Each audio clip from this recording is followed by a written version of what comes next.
नमस्कार दोस्तों, आज हम लोग संसद में लोकसभा देखेंगे। चलिए स्टार्ट करते हैं। संसद संघीय सरकार का विधायी अंग है। केंद्र स्तर पर विधि निर्माण का कार्य संसद द्वारा किया जाता है। संविधान के भाग 5 के अध्याय 2 के अंतर्गत अनुच्छेद 79 से 122 में संसद से संबंधित प्रावधान किए गए हैं। अनुच्छेद 79 के अनुसार संघ के लिए एक संसद होगी जो राष्ट्रपति और 2 सदनों से मिलकर बनेगी, जिसके नाम राज्यसभा और लोकसभा होंगे। अनुच्छेद 81 के अनुसार लोकसभा राज्यों से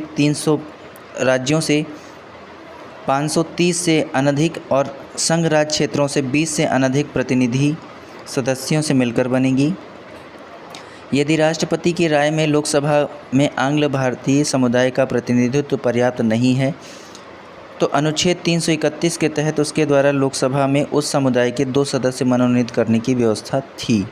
इस संबंध में 104वां संविधान संशोधन अधिनियम 2019 द्वारा आंग्ल भारतीय समुदाय के प्रतिनिधित्व से संबंधित व्यवस्था को अनुच्छेद 334 के तहत निर्धारित तिथि संविधान के प्रारंभ होने से 70 वर्ष अर्थात 25 जनवरी 2020 से आगे नहीं बढ़ाया गया है।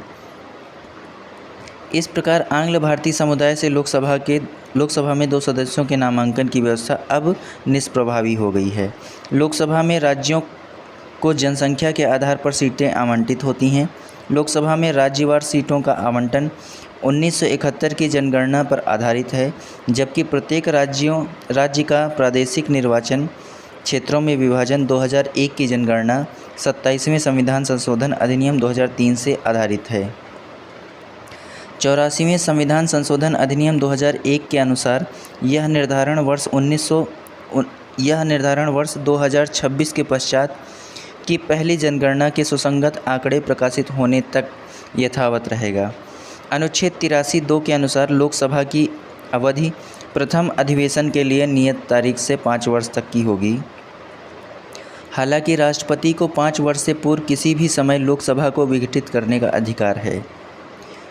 आपात की उद्घोषणा प्रवर्तन में होने पर संसदीय विधि द्वारा संसद की अवधि एक बार में 1 वर्ष तक बढ़ाई जा सकती है। आपात की उद्घोषणा के प्रवर्तन में न रह जाने के पश्चात उसका विस्तार किसी भी दशा में 6 माह की अवधि से अधिक नहीं होगा। लोकसभा सदस्य बनने के लिए व्यक्ति की आयु कम से कम 25 वर्ष होनी चाहिए। लोकसभा का स्थगन अध्यक्ष करता है, जबकि सत्रावसान और विघटन राष्ट्रपति करता है। अनुच्छेद 93 के अनुसार लोकसभा के सभी सदस्यों द्वारा अध्यक्ष एवं उपाध्यक्ष का चुनाव लोकसभा के सदस्यों से किया जाता है। अनुच्छेद 94 ख के अनुसार लोकसभा का अध्यक्ष अपना त्यागपत्र उपाध्यक्ष को तथा उपाध्यक्ष अपना त्यागपत्र लोकसभा अध्यक्ष को प्रेषित सौंपता है। लोकसभा के अध्यक्ष को लोकसभा के सभी सदस्यों के बहुमत से पारित संकल्प द्वारा हटाया जा सकता है। अनुच्छेद 94 ग ऐसा कहता है। अनुच्छेद 96 के तहत जब अध्यक्ष या उपाध्यक्ष को पद से हटाने का कोई संकल्प विचाराधीन हो, तब वे सदन में उपस्थित रहते हुए भी पीठासीन नहीं होंगे तथा अध्यक्ष अपने पद से हटाए जाने के संकल्प पर प्रथमतः मत देने का तो हकदार होगा, किंतु बराबर होने की स्थिति में निर्णायक मत नहीं दे सकेगा। लोकसभा अध्यक्ष अन्य विषयों पर प्रथमतः मत नहीं देते हैं तथा वे अपने निर्णायक मत का प्रयोग केवल तब करते हैं जब किसी विषय के संदर्भ में हुए मतदान में सत्ता पक्ष एवं विपक्ष दोनों के वोट बराबर अर्थात टाई हो जाते हैं। ऐसा अनुच्छेद 100 के 1 में कहा गया है। लोकसभा सचिवालय प्रत्यक्ष रूप से लोकसभा अध्यक्ष के अंतर्गत कार्य करता है। प्रोटेम स्पीकर आम चुनाव के बाद नवनिर्वाचित लोकसभा सदस्यों को शपथ दिलाते हैं।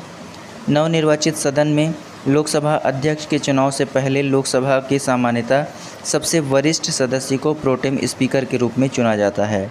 अनुच्छेद 85(1) के अनुसार लोकसभा के एक सत्र की अंतिम बैठक और आगामी सत्र की प्रथम बैठक के बीच 6 माह से अधिक का अंतर नहीं होगा। इस प्रकार लोकसभा के कम से कम वर्ष में 2 बार सत्र बुलाए जाने आवश्यक हैं।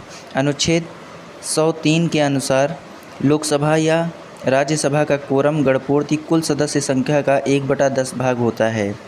मुख्य विपक्षी दल की मान्यता हेतु भी यही सदस्य संख्या आवश्यक है। उत्तर प्रदेश राज्य लोकसभा से सर्वाधिक प्रतिनिधि 80 भेजता है। इसके बाद क्रमशः महाराष्ट्र 48 तथा पश्चिम बंगाल 42 का स्थान है।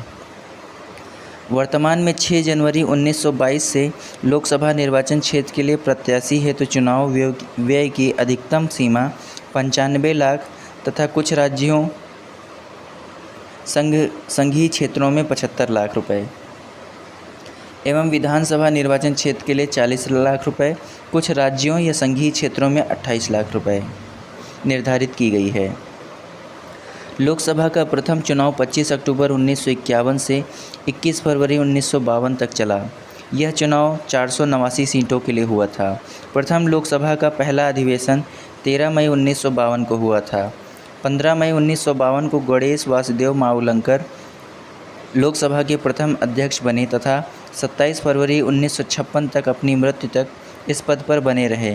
पहली लोकसभा के शेष कार्यकाल के लिए तत्कालीन उपाध्यक्ष एम अनंत सैनम अयंगर लोकसभा अध्यक्ष 8 मार्च 1956 को बने थे, जो कि द्वितीय लोकसभा के भी अध्यक्ष रहे। वर्ष 1954 में जेबी कृपलानी सहित विपक्ष के 21 सांसदों द्वारा लोकसभा के प्रथम अध्यक्ष जीवी मावलंकर के विरुद्ध अविश्वास प्रस्ताव लाया गया था, जिसे लोकसभा द्वारा अस्वीकृत कर दिया गया। वर्तमान में लोकसभा अध्यक्ष अस्वीकार कर दिया गया। लोकसभा की प्रथम महिला अध्यक्ष मीरा कुमार 2009 से 14 तक रहीं। वर्तमान में लोकसभा अध्यक्ष ओम बिरला हैं।